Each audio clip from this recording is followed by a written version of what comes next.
Então, pessoal, hoje eu vou falar com vocês sobre o gráfico de disponibilidade, tá? Então, disponibilidade é o tempo que o equipamento, a porcentagem, na verdade, que o equipamento realmente ficou disponível para produzir dentro de um período pré-estabelecido a priori, tá? Então, eu vou explicar tudo isso aqui para vocês, porque no campo de disponibilidade, assim como os outros, você precisa ter algumas informações preenchidas para que você consiga levantar esse indicador e consiga visualizar ele da maneira correta, beleza? Então, primeira coisa, assim, ele é semelhante aos demais, né? Então, você consegue colocar uma meta aqui de quanto você quer para traçar uma linha, consegue filtrar pelos anos, lembrando que isso aqui é um banco de teste, tá? Que a gente está utilizando. Aqui você consegue também exportar o gráfico com, com a tabela indicando os meses do ano, né? E as porcentagens também. E aqui consegue fazer filtros de acordo com filial, área e ativo, tá? Então, preste atenção aqui, por favor, porque existem alguns itens que precisam ser preenchidos para que esse indicador consiga aparecer para você, tá? O primeiro ponto eu vou vir aqui, olha, que eu abri outras abas aqui para facilitar. Aqui nós temos os dados técnicos do equipamento. Então você vem aqui na aba de ativos e vai ter a engrenagemzinha ali dentro no ativo, né? Você seleciona ela e vem aqui nos dados técnicos, por exemplo, nos dados operacionais, desculpe, tá? Esse tempo operacional ele precisa estar preenchido, tá? Porque aqui é considerado o tempo de carga.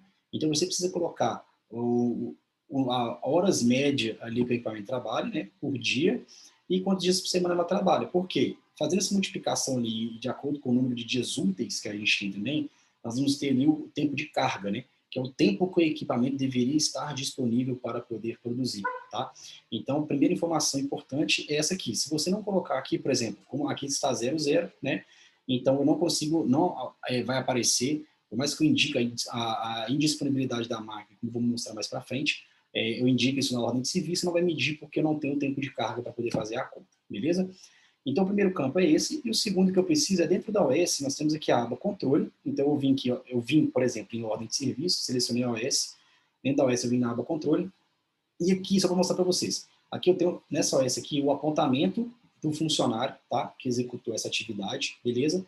Então, foi uma atividade executada, por exemplo, das 14 às 17 horas, uma duração de 3 horas, porém, aqui não foi indicado a indisponibilidade da máquina. Ou seja, ele falou na máquina, de alguma maneira ele trabalhou, mas não causou uma indisponibilidade dela. Então, não foi inserida essa indisponibilidade nesse campo. O que acontece se houvesse uma indisponibilidade, você pode fazer de duas maneiras, tá? Você poderia copiar pelo apontamento, então ele ia puxar, por exemplo, de 14 a 17 para cá, e disponibilidade para esse equipamento aqui, que foi para o qual esse foi aberto, você teria uma disponibilidade de 3 horas, e o que o sistema iria fazer? Ele iria lá no tempo de carga, como eu falei com vocês, né, que é esse tempo aqui, ele verificaria no mês quantas horas dariam isso e subtraria esse número de horas aqui da indisponibilidade. Com isso eu teria a porcentagem, né? Ou seja, a porcentagem do tempo que o equipamento realmente esteve disponível para produzir. Tá? E lembrando que aqui nesse caso, algo até novo que a gente colocou aqui, você pode colocar a indisponibilidade para esse equipamento, você pode adicionar, e se é só esse aqui causou uma indisponibilidade, não só nesse equipamento, mas em outros equipamentos também, você poderia vir aqui e alterar aqui, por exemplo, o ativo ou o setor que ele está, para você indicar nessa OS a indisponibilidade de outras máquinas também. Tá?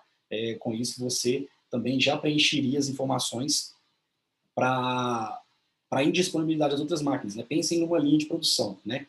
Então, por exemplo, eu tenho, por exemplo, um filtro, eu tenho um silo, moinho, eu tenho um moinho, um filtro, um silo, eu tenho um misturador, e eu tenho, por exemplo, uma prensa, né?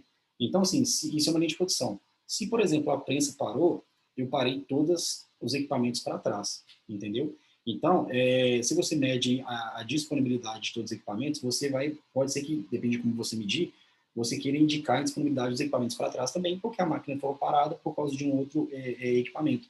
Então, nessa OS de corretivo desse equipamento que causou parada dos outros, você pode indicar a disponibilidade das demais também, tá? Simplesmente colocando aqui e adicionando um por um, tá? Um outro ponto que eu acho bastante importante colocar aqui também é o seguinte, porque não necessariamente você pode, por exemplo, nesse caso aqui, vir aqui e puxar automaticamente para cá. A gente tem essa ferramenta aqui para facilitar. Só que, por exemplo, vamos supor que você tenha múltiplos apontamentos aqui, tá? Então, vamos supor que o funcionário chegou na máquina às 7 horas da manhã, ele parou às 8 que foi fazer uma outra demanda, ficou de 8 às 9 nessa outra demanda e voltou para finalizar esse serviço de 9 às 10, tá?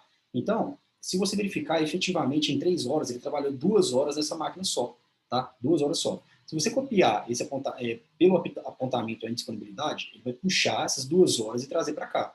Mas pode ser que o equipamento ficou parado 3 horas, né? Então, nesse caso, seria interessante você colocar que a máquina foi disponível, na verdade, de 7 até as 10 horas, né? Porque ele parou o serviço para atender outra demanda, porém a máquina continuou parada lá, tá? Então, é interessante que você verifique isso, porque aqui esse botão é só para facilitar você de puxar as informações para cá. Porém, é interessante você saber que existem situações que têm que ser avaliadas. Uma outra também que eu posso colocar aqui, vamos supor que já aconteceu comigo, tá? Vamos supor que a manutenção pega serviço 7 horas da manhã, e a manutenção começou, a produção começou antes, tipo 5h30 da manhã. Quando foi 6 horas da manhã, a máquina parou, só que não tinha ninguém na fábrica naquele momento da manutenção, tá? A manutenção chegou às 7 e resolveu o problema às 8 horas da manhã. Então a máquina ela ficou indisponível, por exemplo, de 6 às 8. O cara trabalhou efetivamente na máquina de 7 às 8. Porém, como o problema ocorreu antes, mas não tinha ninguém para atender, então a disponibilidade da máquina, na verdade, não foi de 7 às 8, foi de 6 a 8, por exemplo, né? Porque houve um momento do chamado da abertura até o final da execução, tá? Então, eu estou explicando isso aqui para vocês, porque isso aqui influencia muito lá no gráfico de disponibilidade, tá? Na verdade, como eu falei, vai pegar o tempo de carga e subtrair de todas as OS essas indisponibilidades que são indicadas aqui, tá? Então, voltando aqui, já expliquei isso para vocês. Aqui, por exemplo, eu tive, nesse mês aqui de fevereiro, hipoteticamente, 99,09% de disponibilidade, tá? Ou seja, daquele tempo de carga que eu indiquei que a máquina deveria trabalhar, aquele tempo médio, a máquina ficou disponível para produção 99,09% do tempo. E se eu verificar aqui, por exemplo, no mês de março, ela ficou disponível, naquele período, somente 74,09% do tempo, beleza? Pessoal, é isso. Espero que tenha ficado claro. Qualquer dúvida, entre em contato com o nosso suporte aí, que o pessoal está à disposição para ajudar vocês no que for necessário, tá bom? Um forte abraço, valeu e até mais.